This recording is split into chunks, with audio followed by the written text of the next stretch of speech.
Assalamualaikum warahmatullahi wabarakatuh. Perkenalkan, saya Irmawati dengan stambuk A1L1210038.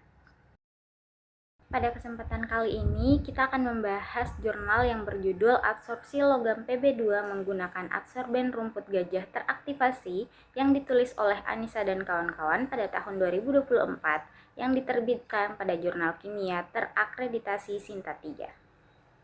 Penelitian ini dilatar belakangi oleh semakin meningkatnya penggunaan logam berat dalam dunia industri yang dapat menyebabkan kerusakan lingkungan. Salah satu logam berat yang dapat mencemari lingkungan yaitu logam berat timbal atau Pb. Beberapa dampak yang ditimbulkan akibat terpapar logam Pb2 yaitu nyeri dan sakit kepala serta kerusakan pada otak. Logam berat ini dapat masuk ke dalam tubuh manusia melalui beberapa cara. Namun, umumnya terjadi akibat menggunakan atau bahkan mengkonsumsi air atau biota laut yang telah terkontaminasi oleh logam berat. Guna menanggulangi adanya logam berat dalam perairan, terdapat beberapa cara. Salah satu yang mudah untuk diterapkan yaitu proses adsorpsi. Ada banyak sekali adsorben yang dapat digunakan dalam proses absorpsi, tak terkecuali rumput gajah. Rumput gajah ini dipilih sebab memiliki kandungan selulosa yang tinggi, yaitu sebanyak 37,82% yang memiliki gugus aktif yang dapat berperan sebagai pengikat logam. Kemudian untuk meningkatkan kemampuan absorpsi dari rumput gajah ini, dilakukan pengaktifasian dengan menggunakan asam nitrat atau HNO3. Kemudian, hasil yang diperoleh dari penelitian ini yaitu yang pertama, data analisis gugus fungsi dengan menggunakan FPIR. Berdasarkan tabel 1, diketahui bahwa baik sebelum maupun setelah pengaktifasian dengan HNO3, tidak terjadi perubahan gugus fungsi pada adsorben. Sehingga pengaktifasian dengan menggunakan HNO3 dapat digunakan sebab tidak mengubah sisi aktif dari adsorben yang berfungsi sebagai pengikat logam berat. Kemudian data kedua yang ditunjukkan yaitu kurva hubungan antara pH dan daya absorpsi.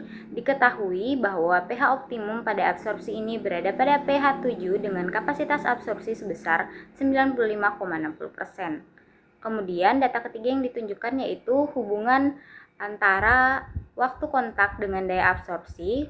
Berdasarkan kurva tersebut, kita ketahui bahwa waktu kontak yang optimum pada absorpsi ini berada pada waktu 60 menit dengan daya absorpsi sebesar 80,54%. Waktu kontak 60 menit ini dipilih sebab daya absorpsi pada waktu 30 menit dan 60 menit tidak berbeda signifikan. Kemudian pada waktu 90 menit telah mencapai titik jenuh.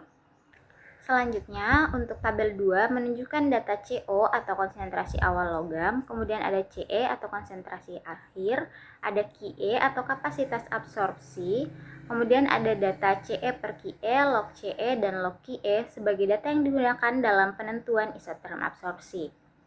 Berdasarkan data pada kolom ketiga, diketahui bahwa kapasitas absorpsi logam Pb2 dengan adsorben rumput gajah berbanding lurus dengan konsentrasi awal logam.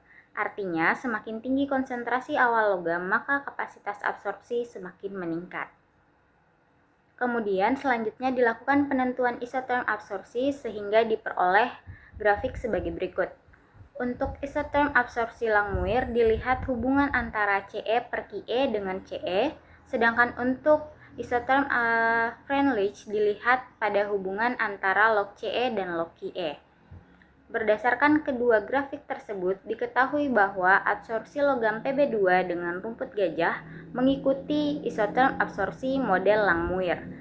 Hal ini diketahui dari nilai R model Langmuir yang lebih mendekati angka 1 dibandingkan pada model Freundlich. Ini menunjukkan bahwa banyaknya logam atau adsorbat yang diabsorpsi oleh adsorben terjadi secara maksimal karena pada permukaan adsorben terdapat lapisan adsorpsi tunggal atau monolayer dan satu molekul adsorbat hanya dapat diserap oleh satu situs aktif.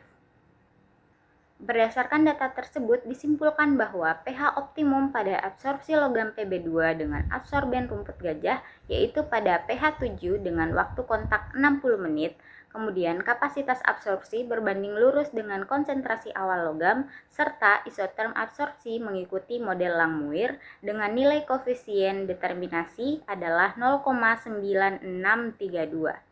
Sekian dari saya. Wassalamualaikum warahmatullahi wabarakatuh.